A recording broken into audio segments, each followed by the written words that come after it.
नमस्कार दोस्तों, कैसे हैं आप। आज हम जानेंगे शिव पुराण की उन बातों के बारे में जिनसे यमलोक का मुंह नहीं देखना पड़ेगा। हमारे धर्मशास्त्रों में मनुष्य के कार्य और व्यवहार से जुड़ी अच्छी और बुरी बातें और पाप पुण्य के बारे में विस्तार से बताया गया है। शिव पुराण में मनुष्य के आचरण से जुड़ी ऐसी बातें बताई गई हैं और इन्हें पाप के तुल्य माना गया है। शिव पुराण के अनुसार इनमें से कोई एक कार्य करने पर भी वह स्त्री या पुरुष पाप का भागीदार माना जाता है। पहला, शिव जी का क्रोध।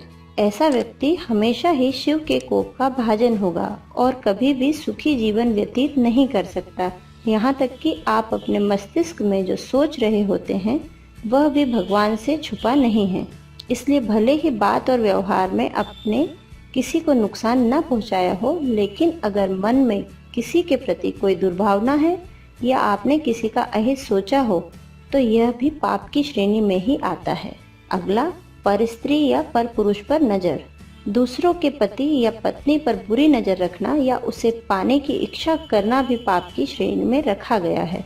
ऐसा करना तो दूर, मनुष्य को इस बारे में सोचने तक से पाप लगता है। इसलिए मन अच्छी भावना रखना सबसे अच्छी बात है और सबसे बड़ा धर्म है। अगला, माता पिता या गुरु का अपमान। गुरु, माता पिता, पत्नी या पूर्वजों का अपमान भी आपको कभी भी भूलकर नहीं करना चाहिए। शिव पुराण में ऐसा करने वाले को भी पाप का भागीदार बताया गया है। हमें सदैव अपने आचरण को अच्छा रखते हुए पूरे सम्मान के साथ सबसे बात करते रहनी चाहिए। अगली बात, ऐसे व्यक्ति को नहीं मिलती कभी क्षमा। शिव पुराण में बताया गया है कि शराब पीना, गुरु की पत्नी पर नजर रखना, दान की हुई चीजें या धन वापस लेना महापाप माने जाते हैं, जिसे भगवान शिव कभी भी क्षमा नहीं करते। हमें इन सब गलत बातों से दूर रहना चाहिए। अगली बात, दूसरों के धन का लालच। हमें सदैव अपनी मेहनत से अर्जित किए गए धन का उपभोग करने के बारे में ही सोचना चाहिए। दूसरों का धन अपना बनाने की चाह रखना भी भगवान शिव की नज़र में अक्षम्य अपराध और पाप है। जैसे मंदिर में चोरी करना, गलत तरीके से दूसरे की संपत्ति हड़पना, ब्राह्मण के घर या मंदिर की चीजें चुराना या गलत तरीके से हत्याना भी पाप माना जाता है। ऐसा करना तो दूर, मन में विचार भी नहीं लाना चाहिए।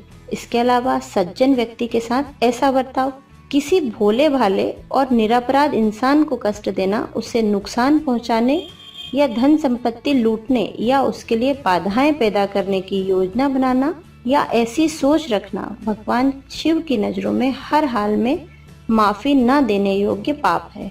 इसके अलावा शब्दों से आघात पहुंचाना। शिव पुराण के अनुसार जिस प्रकार आप किसी का बुरा नहीं करने के बावजूद उसके लिए बुरी सोच रखने के कारण भी पाप के हकदार और दंड की श्रेणी में आ जाते हैं, उसी प्रकार भले ही आपने अपने कार्य से किसी का बुरा ना किया हो, लेकिन आपकी बोली अक्षम्य पापों का हकदार बना सकती है। किसी महिला को नुकसान पहुंचाना, किसी महिला या गर्भवती महिला या मासिक के दौरान किसी महिला को कटु वचन कहना या अपनी बातों से उनका दिल दुखाना शिव की नजरों में अक्षम्य और महापाप है। गर्भवती महिलाओं का दिल बहुत कमजोर होता है। ऐसी हालत में उनसे कोई भी ऐसी बात नहीं करनी चाहिए जिससे उनका दिल दुखे। इससे उसके होने वाले बच्चे पर भी बुरा असर पड़ सकता है।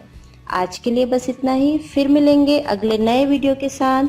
आप सब खुश रहें, खिलखिलाते रहें। इसी के साथ धन्यवाद। जय श्री कृष्णा।